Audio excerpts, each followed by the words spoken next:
Bonjour à tous et bienvenue dans ce moment de partage. Le titre de notre moment est « Crois-tu? As-tu la foi ?» Alors aujourd'hui, ce dimanche, le verset qui nous concerne, nous le trouvons dans Hébreux 11, verset 6. Et ce verset nous dit la chose suivante. « Or, sans la foi, il est impossible de lui être agréable, car celui qui s'approche de Dieu doit croire qu'il existe et qu'il récompense ceux qui se tournent vers lui. » Hébreux 11, verset 6. Donc nous voyons ici que Dieu me rémunère car je le cherche. Il te rémunère car tu le cherches.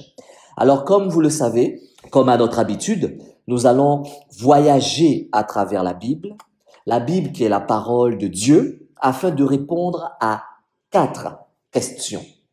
Pas selon le frère Pascal, mais selon ce que la parole de Dieu dit. Et je crois que ces 4 questions sont des questions que nous nous posons tous. La première question, c'est pourquoi croire en Dieu? Pourquoi croire en Dieu? La deuxième question est-il nécessaire de comprendre pleinement l'évangile pour être sauvé? La troisième question est, qu'est-ce que l'évangile? Et la quatrième, pour terminer, comment savoir si je fais partie des élus? Donc vous voyez, ces questions sont importantes et c'est le genre de questions qui nous est posée des fois. Donc nous devons y répondre en tant qu'enfants de Dieu, en tant que serviteurs de Dieu, en tant qu'hommes et femmes de Dieu. Alors nous allons répondre à ces interrogations avec l'aide de l'Esprit Saint à travers la Bible, la parole de Dieu. Première interrogation, pourquoi croire en Dieu? Alors la foi en Dieu est la considération humaine la plus élémentaire. Tu dois croire en Dieu. Reconnaître notre Créateur est essentiel pour en savoir plus sur lui. Sans la foi en Dieu, il est impossible de lui être agréable et même de venir à lui. Or, sans la foi, il est impossible de lui être agréable, car celui qui s'approche de Dieu doit croire qu'il existe et qu'il récompense ceux qui se tournent vers lui. Hébreux 11, 6, qui est notre verset de base. Nous sommes environnés de preuves de l'existence de Dieu et nous le rejetons que parce que le péché a endurci nos cœurs. La colère de Dieu se révèle du ciel contre toute impiété et toute injustice des hommes qui retiennent injustement la vérité captive, car ce qu'on peut connaître de Dieu est manifeste pour eux, Dieu le leur ayant fait connaître. En effet, les perfections invisibles de Dieu, sa puissance éternelle et sa divinité se voient comme à l'œil depuis la création du monde. Quand on les considère dans ses ouvrages, ils sont donc inexcusables, puisque ayant connu Dieu, ils ne l'ont point glorifié comme Dieu et ne lui ont point rendu grâce, mais ils se sont égarés dans leurs pensées et leur cœur sans intelligence a été plongé dans les ténèbres. Se vantant d'être sages, ils sont devenus fous. Ils ont changé la gloire de Dieu incorruptible en image, représentant l'homme corruptible comme des oiseaux, des quadrupèdes, des reptiles. Romains 1, verset 18 à 23. Ne pas croire en Dieu est une folie, mon frère, ma sœur, mon ami. David a dit, l'insensé dit en son cœur, il n'y a point de Dieu. Ils se sont corrompus. Ils ont commis des actions abominables. Il n'en est aucun qui fasse le bien. Psaume 14, verset 1. La folie. Dans la vie, il y a 2 choix possibles. D'une part, nous pouvons choisir de nous confier dans la raison humaine limitée qui a produit une diversité de philosophies, une diversité de religions, une diversité de dogmes,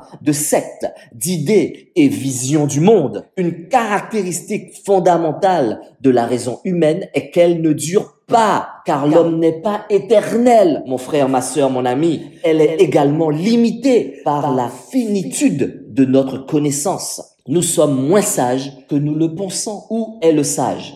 Où est le scribe? Où est le dispensateur de ce siècle? Dieu n'a-t-il pas convaincu de folie la sagesse du monde? 1 Corinthiens 1, verset 20. Notre raison naît et meurt avec nous. L'homme n'a aucun moyen d'échapper au cours du temps. Il naît, parvient à la maturité, laisse sa trace dans le monde et il meurt. Puis, c'en est fini de lui. Le choix de nous confier en la raison humaine ne peut donc que nous laisser insatisfaits. En y réfléchissant objectivement, l'autre choix s'avère bien meilleur, le choix de Dieu. Nous pouvons choisir aussi d'accepter la révélation divine dans la Bible, la parole de Dieu. Confie-toi en l'Éternel de tout ton cœur et ne t'appuie pas sur ton intelligence. Proverbe 3, verset 5. Pour accepter la Bible comme venant de Dieu, nous devons d'abord reconnaître l'existence de Dieu.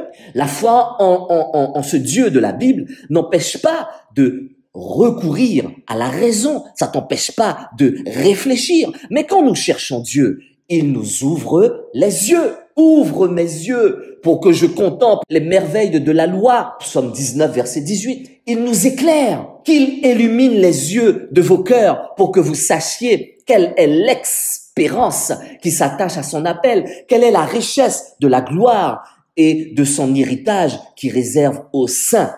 Éphésiens 1, verset 18. Et il nous donne la sagesse en Proverbe 8. La foi en Dieu est appuyée par les preuves abondantes de son existence. Toute la terre te le démontre, le ciel te le démontre, la mer te le démontre. Toute la création rend un témoignage silencieux à son créateur. Les cieux racontent la gloire de Dieu et l'étendue manifeste l'œuvre de ses mains. Le jour en instruit un autre. La nuit en donne connaissance à une autre nuit. Ce n'est pas un langage, ce n'est pas des paroles dont le son ne soit pas entendu. Leur retentissement parcourt toute la terre. Leur accent vont aux extrémités du monde où il a dressé une tente pour le soleil. Ce n'est pas le frère Pascal qui le dit, c'est le psaume 19, versets 1 à 4. La parole de Dieu, la Bible, établit sa propre validité et fiabilité historique. Donc toute personne qui pense que la Bible n'est pas valable ou n'est pas valide, il se trompe. Considérez par exemple les prophéties de l'Ancien Testament concernant la venue du Messie. Et toi, Bethléem, Ephrata, petite entre les milliers de Juda, de toi sortira pour moi celui qui dominera sur Israël. Et dont l'origine remonte au temps ancien, au jour de l'éternité. Michée 5,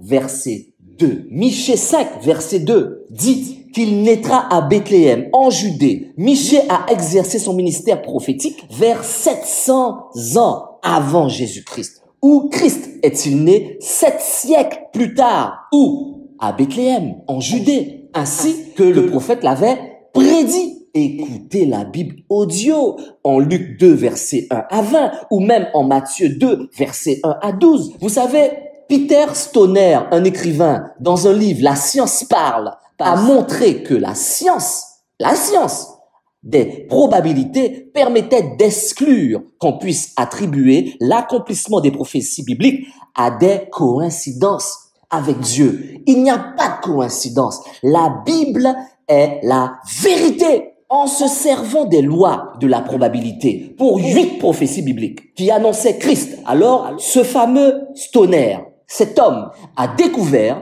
que les chances qu'un homme accomplisse, chacune d'entre elles, sont de 1 sur 1017, ce qui est équivalent à une chance sur 100 millions de milliards. Jésus a accompli plus que 8 prophéties. Mon frère, ma sœur, mon ami, les prophéties sont clairement des arguments de poids en faveur de la fiabilité des Écritures. En lisant la Bible, on découvre que Dieu est éternel, saint, personnel, plein d'amour et de grâce par son Fils Jésus-Christ, le Seigneur qui est venu sur terre lui-même. Son amour ne porte pas atteinte à la raison humaine, mais l'éclaire pour faire comprendre à l'homme son besoin de pardon et de vie éternelle par le Fils de Dieu. Il est certes possible de rejeter Dieu de la Bible, et beaucoup le font d'ailleurs. L'homme peut rejeter l'œuvre de Jésus-Christ, que Jésus-Christ a accompli pour eux.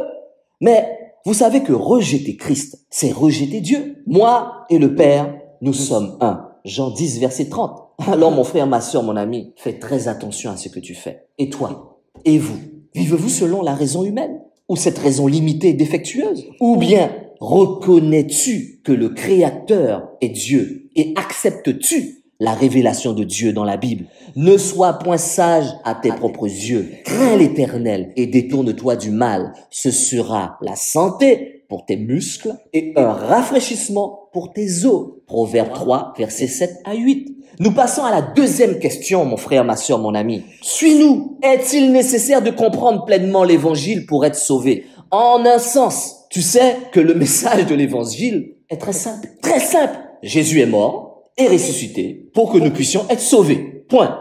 C'est simple. Les fondements de l'évangile sont faciles à comprendre. Dans quelle mesure est-il nécessaire de comprendre l'évangile pour être sauvé? C'est vrai que les théologiens compliquent beaucoup de choses. C'est vrai que les gens qui sont intelligents, les érudits, veulent expliquer tellement de choses, ils le compliquent. Je te dis une chose, mon frère, ma sœur, mon ami. La foi qui sauve implique indéniablement un certain degré de compréhension de ce que nous croyons, rendu possible par la prédication de l'évangile. Je t'assure, les choses sont simples avec Jésus-Christ. Jésus s'étant approché, leur parla ainsi. Tout pouvoir m'a été donné dans le ciel et sur la terre. Allez, faites de toutes les nations des disciples, les baptisant au nom du Père, du Fils et du Saint-Esprit. Et enseignez-leur à observer tout ce que je vous ai prescrit. Et voici, je suis avec vous tous les jours jusqu'à la fin du monde. Matthieu 28, versets 18 à 20. Accompagnés par l'œuvre de l'Esprit Saint dans nos cœurs, l'une d'elles nommée Lydie, marchande de pourpre de la ville de Thyatire, était une femme craignant Dieu et elle écoutait. Le Seigneur lui ouvrit le cœur pour qu'elle fût attentive à ce que disait Paul. Acte 16, verset 14. Paul définit le processus qui nous permet de comprendre clairement l'évangile. Le message est prêché. Nous l'entendons, y croyons et faisons appel au Seigneur pour être sauvés. Il n'y a pas plus simple. Comment donc invoqueront-ils celui en qui ils n'ont pas cru? Et comment croiront-ils en celui dont ils n'ont pas entendu parler? Et comment entendront-ils parler s'il n'y a personne qui prêche? Romains 10, verset 14. Alors, qu'est-ce qu'il dit? Entendre, c'est comprendre. Si la prédication n'est pas comprise, alors nous l'avons pas pleinement entendu. Le cœur de la prédication que nous devons comprendre, c'est l'évangile. Dès le commencement, le message de des apôtres mettait l'accent sur la mort et la résurrection de Jésus-Christ. C'est ça qu'il parlait. Chaque fois tu voyais les apôtres se déplacer, l'accent était sur la mort et la résurrection de Jésus-Christ. Cet homme livré selon le dessein arrêté et selon la prescience de Dieu. Vous l'avez crucifié, vous l'avez fait mourir par la main des impies. Dieu l'a ressuscité en le délivrant des liens de la mort, parce qu'il n'était pas possible qu'il fût retenu par elle. Acte 2, versets 23 à 24. Voici le message. Je vous ai enseigné avant tout, comme je l'avais ainsi reçu, que Christ est mort pour nos péchés, selon les Écritures, qu'il a été enseveli, c'est-à-dire enterré, et qu'il est ressuscité le troisième jour, selon les Écritures. 1 Corinthiens 15, versets 3 à 4. Ce passage contient des éléments fondamentaux de l'évangile, la simplicité de l'évangile, centré sur la personne et l'œuvre de Jésus-Christ. Pourquoi veux-tu compliquer les choses, mon frère, ma sœur, mon ami? Jésus est mort pour nos péchés et ressuscité. Voilà, nul ne peut être sauvé sans comprendre cette vérité et fonder sa foi sur elle. Chaque facette du message de l'évangile est importante et cette mauvaise compréhension d'une seule d'entre eux est néfaste pour notre foi. Si nous ne comprenons pas que Jésus-Christ est le Fils parfait de Dieu, alors sa mort est inutile pour notre salut, inutile pour toi et moi. Si nous ne comprenons pas qu'il est mort, nous ne comprendrons évidemment pas sa résurrection. Si nous ne comprenons pas pourquoi il est mort, c'est-à-dire pour nos péchés, nous pourrons penser que nous sommes sans péché et nous n'avons donc pas besoin d'un sauveur. Enfin, si nous ne comprenons pas qu'il est ressuscité, nous passerons à côté du fait que notre Sauveur est donc vivant et notre foi sera morte. Et si Christ n'a pas été ressuscité, votre foi est vaine.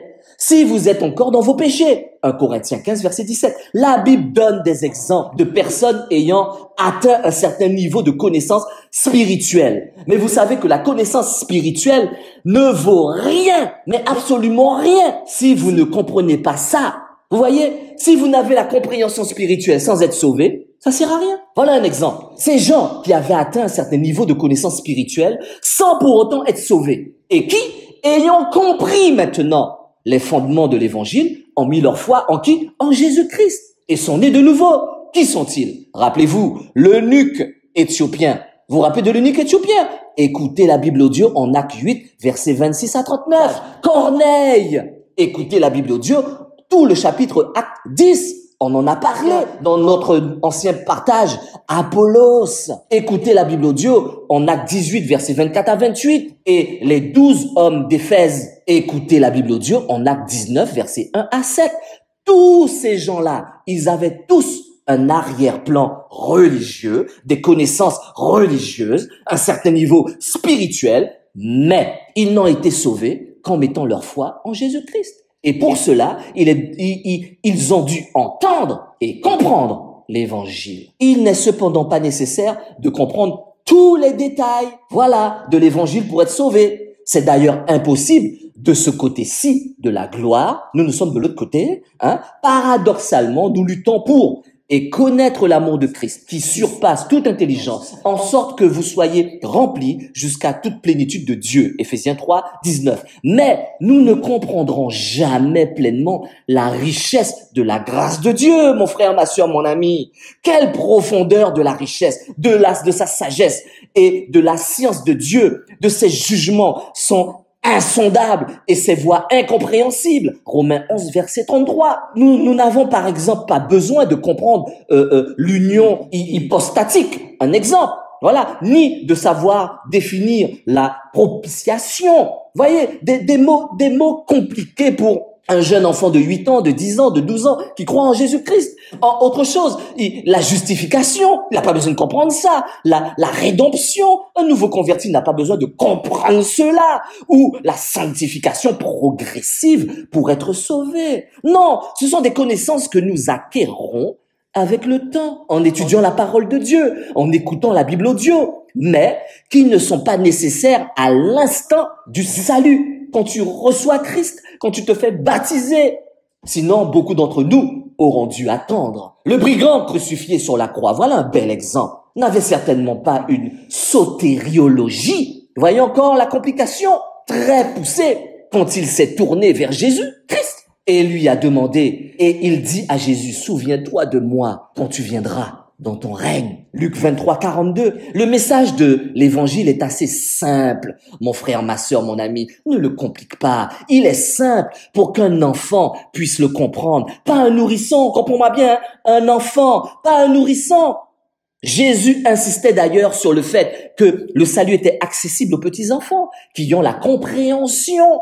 Notre fille, dès l'âge de 8 ans, a accepté Jésus-Christ parce qu'elle comprenait qui était Jésus. Elle comprenait qui était Dieu. Elle comprenait qui étaient les anges. Elle comprenait qui était Satan. Laissez venir à moi les petits-enfants et ne les empêchez pas, car le royaume de Dieu est pour ceux qui leur ressemblent. Marc 10, 14. Gloire à Dieu. Pourquoi? Parce qu'un petit enfant est simple. Quand il comprend qui est Jésus, son grand frère, Dieu, son papa, l'Esprit Saint qui va l'aider, il n'a pas besoin de plus de compréhension ou de complications. Quand Dieu voit son cœur, Dieu voit la compréhension, il est sauvé, mon ami. Mais il faut la compréhension. L'évangile de Jésus-Christ peut être compris par des enfants. Et je l'insiste, pas par les nourrissons. Il faut une compréhension minimum. Nous croyons aussi que Dieu étend sa grâce à ceux qui sont mentalement incapables de comprendre l'évangile. Je le crois, mon ami. Oui, je le crois.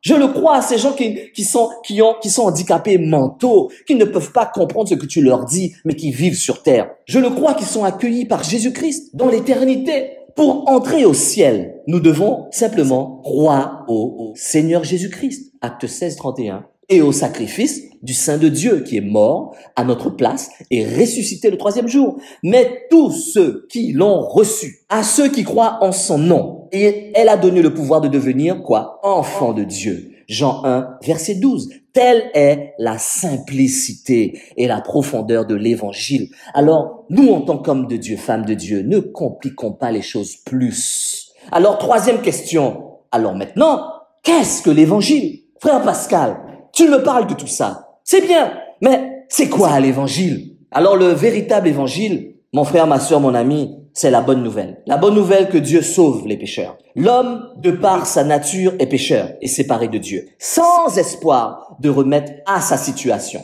Impossible. Mais Dieu a pourvu un moyen de sa rédemption par la mort. Il a prévu un plan, l'enterrement et la résurrection du Sauveur Jésus-Christ. Le terme évangile signifie littéralement bonne nouvelle. Bonne nouvelle! Mais pour la comprendre pleinement, il faut commencer par la mauvaise nouvelle. Eh oui, mon ami, il y a une mauvaise nouvelle. À cause de la chute de l'homme dans le jardin d'Éden, la femme vit que l'arbre était bon à manger et agréable à la vue, et qu'il était précieux pour ouvrir l'intelligence. Elle prit de son fruit et en mangea. Elle en donna aussi à son mari, qui était auprès d'elle, et il en mangea. Genèse 3, verset 6. Tout ce qui le compose, son esprit, sa volonté, ses émotions et sa chair ont été corrompus par le péché. Si bien que, du fait de sa nature pécheresse, il ne cherche pas Dieu et ne le peut même pas. Il n'a aucune envie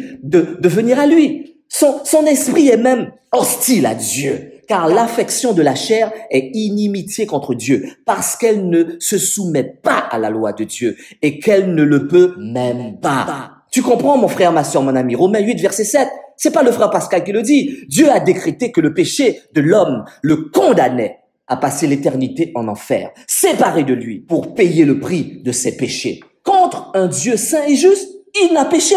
Adam et Ève. Ce serait vraiment une très mauvaise nouvelle, n'est-ce pas, s'il n'y avait pas de remède. Et là, nous venons à la bonne nouvelle. Mais par l'évangile, la bonne nouvelle, Dieu, dans sa miséricorde, a pourvu un remède. Nous sommes malades. Le péché est une maladie.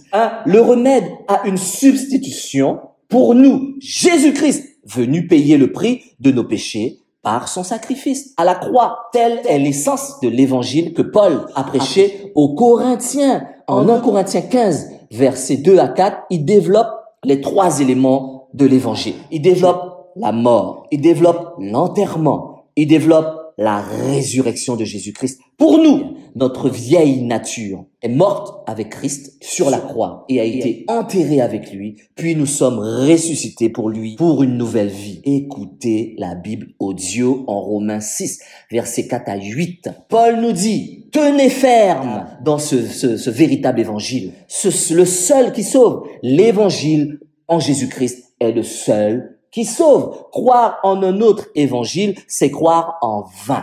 Si tu crois pas en Jésus-Christ et que tu crois en autre chose, tu crois en vain, car je n'ai point honte de l'évangile. C'est une puissance de Dieu pour le salut de quiconque croit, du juif premièrement, puis du grec, parce qu'on lui est révélé la justice de Dieu par la foi et pour la foi. Selon qu'il est écrit, le juste vivra par la foi, Romains 1, versets 16 à 17. Ce qui veut dire que nous ne sommes pas sauvés par nos efforts, mais par grâce, par la grâce de Dieu, au travers du don de la foi. Car c'est par la grâce que vous êtes sauvés, par le moyen de la foi. Et cela ne vient pas de vous, c'est le don de Dieu. Ce n'est point par les œuvres, afin que personne ne se glorifie. Éphésiens 2, versets 8 à 9. À cause de l'évangile, par la puissance de Dieu, ceux qui croient en Christ, si tu confesses de ta bouche le Seigneur Jésus, et si tu crois dans ton cœur que Dieu l'a ressuscité des morts, tu seras sauvé. Romains 10, verset 9. C'est simple. Il ne nous a pas seulement sauvés de l'enfer. Nous recevons une toute nouvelle nature. Regarde.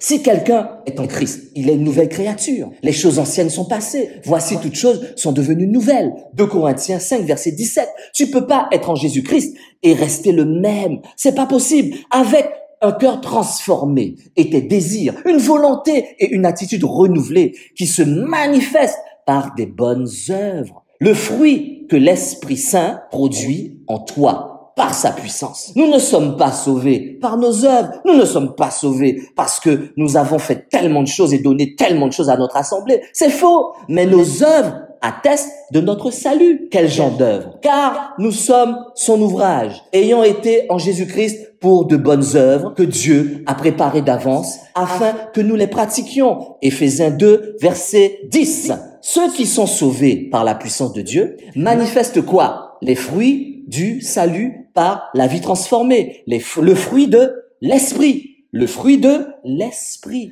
Quatrièmement, comment savoir si je fais partie des élus? Comment?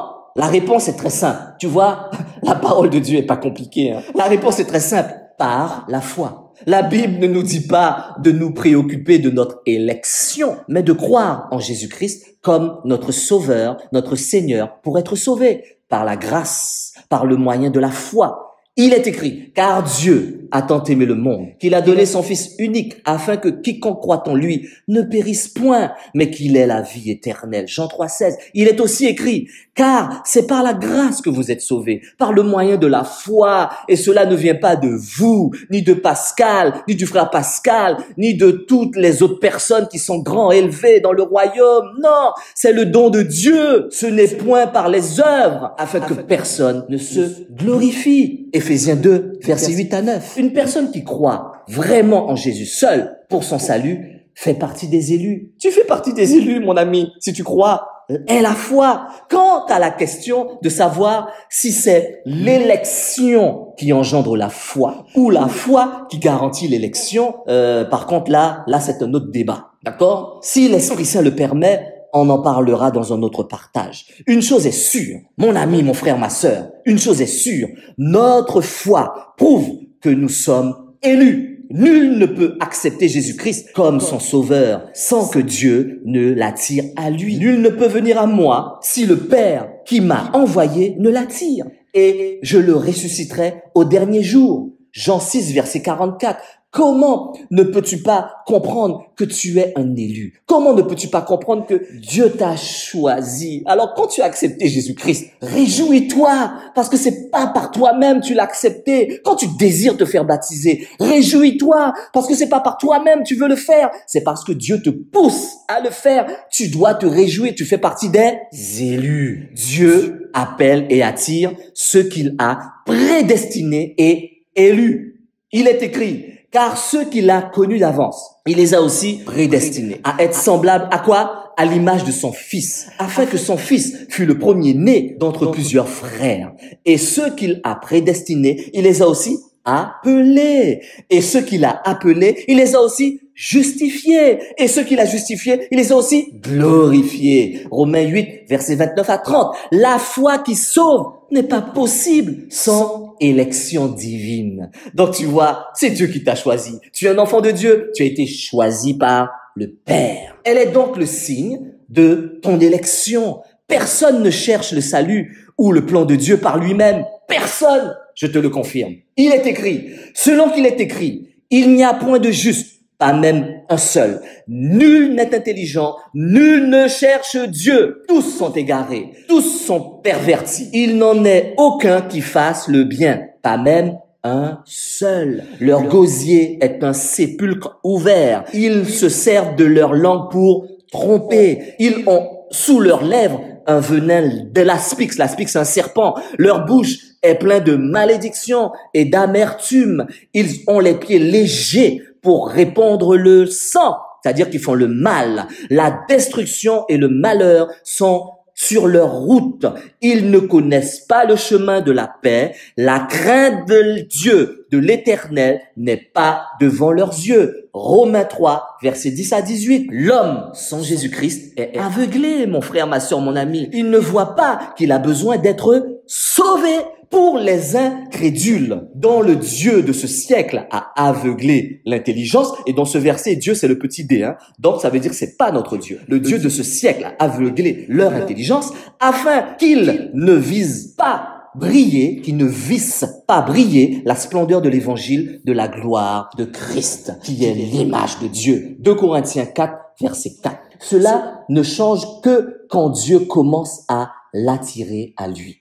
Donc, tu vois, si tu es un enfant de Dieu, c'est que Dieu t'a attiré à lui. C'est Dieu qui ouvre les yeux et éclaire l'esprit pour nous faire voir notre besoin de Jésus-Christ comme sauveur. La repentance, un changement d'attitude, quant au péché accompagné de la prise de conscience de notre besoin de salut n'est possible que parce que Dieu l'accorde. Après avoir entendu cela, ils se calmèrent et ils glorifièrent Dieu en disant, Dieu a donc accordé la repentance aussi aux païens afin qu'ils aient la vie. Acte 11, verset 18. Par conséquent, mon frère, ma sœur, si vous comprenez le plan de Dieu pour votre salut, si vous prenez conscience de votre besoin d'être sauvé, si vous sentez poussé à accepter Jésus-Christ comme votre sauveur et Seigneur, si vous croyez en lui, vous serez sauvés. Alors, si vous avez reçu Jésus-Christ comme votre Seigneur et Sauveur, alors je peux vous dire que vous pouvez lui faire confiance pour votre salut. Si vous croyez qu'il s'est sacrifié pour vos péchés, alors je vous dis, félicitations, mon frère, ma sœur, vous faites partie des élus. Crois-tu? As-tu la foi? Voilà ce que j'ai reçu pour nous aujourd'hui. Amen. Amen.